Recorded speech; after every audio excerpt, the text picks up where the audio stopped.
বছর ফুলের দিকে আলু চাষ শুরু হয়ে গেছে।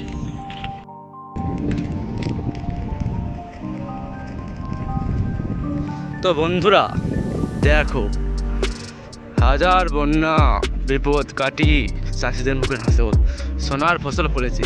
আর এই জায়গাটি কি তোমরা কেউ চিনতে পারছো? অবশ্যই কমেন্ট করে জানো।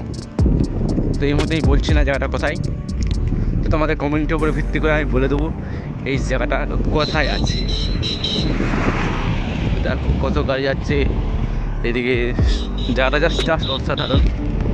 এদিকেও মাঠ, তো বলেছি এদিকেও কিন্তু বন্যা হয়। এটা হচ্ছে বন্যা হয় মনে তেমন একটা বন্যা হয় না, কেন যদি ধান হলে ফলেছে মানে তেমন একটা বন্যা হয় না মনে হচ্ছে।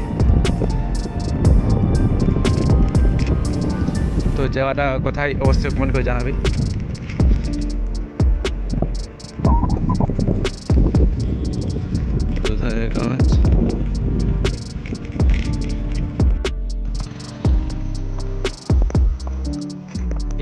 ফিজকে তো 4 টাকা গাড়ি করে নিয়ে যাবে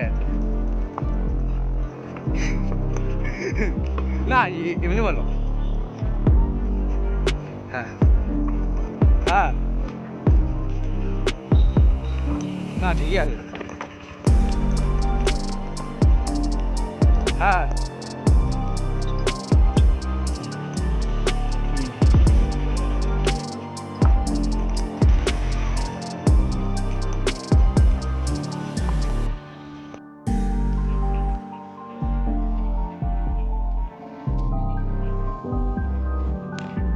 তো বন্ধুরা দেখো, এইটা দিয়ে যাচ্ছে সাহেবেরঘাটকে। তো সাহেবেরঘাট থেকে এসার পথে একটা জিনিস দেওয়া দেখছে, কোথাও বক আর সামকল দিকে বোঝা যাচ্ছে কিনে ওই যে একটা হচ্ছে কালো কালো একটু, ওইগুলো সামকল। আর এই সাদা গোলার বক। আমার ক্যামেরাটা একটু ততটা ভালো নয় বলে বুঝতে পারছো না, কিন্তু কত দেখো এখানে সামকল আর বক। আর এই রাস্তাটা হচ্ছে এখন নড়াসরেন, আর এটা হচ্ছে নড়াসরেন রাস্তাটা, মানে ডাইরেক্ট নড়াসরেন বা দুটির বটতলা বলে সেখানে উঠছে রাস্তাটা।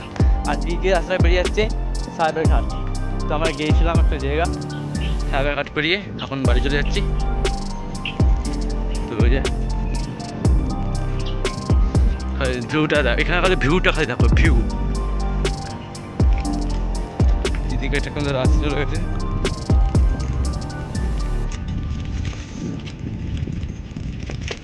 এসব রাস্তায় বন্যার সময় সব ডুবে থাকে বন্ধুরা, এসব মাঠ ঘাট সব ডুবে থাকে।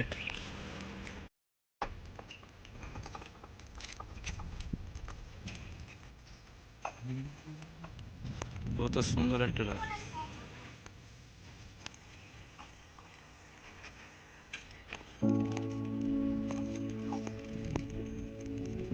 সব বন্যা এলাকা, এসব মাঠ বন্যায় ডুবেছিল। ওই সব মাঠটা কত বড়, এসব মাঠ রাস্তাঘাট সব বন্যায় ডুবেছিল। 3-4 বার বন্যা হয়েছে, নাই 3-4 বারই তো।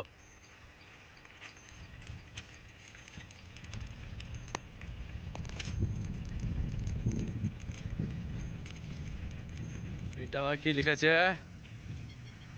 রথযাত্রা মহোৎসব শ্রী হরে কৃষ্ণ নাম হট্ট।